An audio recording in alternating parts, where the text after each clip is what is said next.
يبدو أن إمبراطورية الفيفا قد سقطت في المحظور كلياً.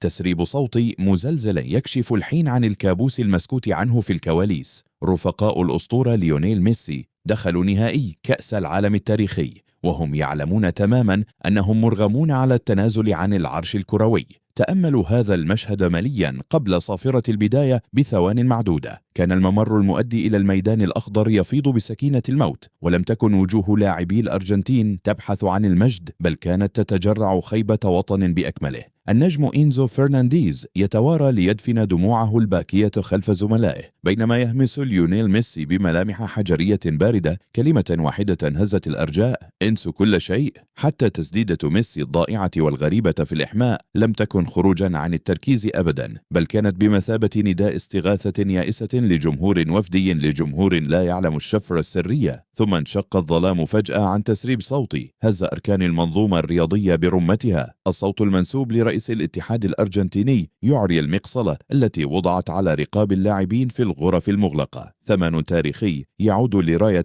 المالفيناس التي رفعت سابقا في وجه إنجلترا. الخيار كان مرعبا: إما أن تتركوا الكأس الغالية للخصم، أو يتم نفي الأرجنتين بالكامل من خارطة كرة القدم الدولية ل10 سنوات كاملة. بين من يرون في هذه التسريبات الخطيرة مؤامرة مكتملة الأركان هزت النزاهة الرياضية، ومن يعتبرونها مجرد شائعات فارغة صنعت لامتصاص صدمة الخسارة الجافة. تبقى الحقيقة الغامضة غائبة في كواليس الغرف المظلمة. وأنتم يا جمهور الحدث نيوز العريق، شاركونا آراءكم الساخنة في التعليقات. هل تعتقدون أن هذه التسريبات مجرد ادعاءات فارغة، أم أن هناك سرا مرعبا لم يكشف بعد؟ شاركونا الآن.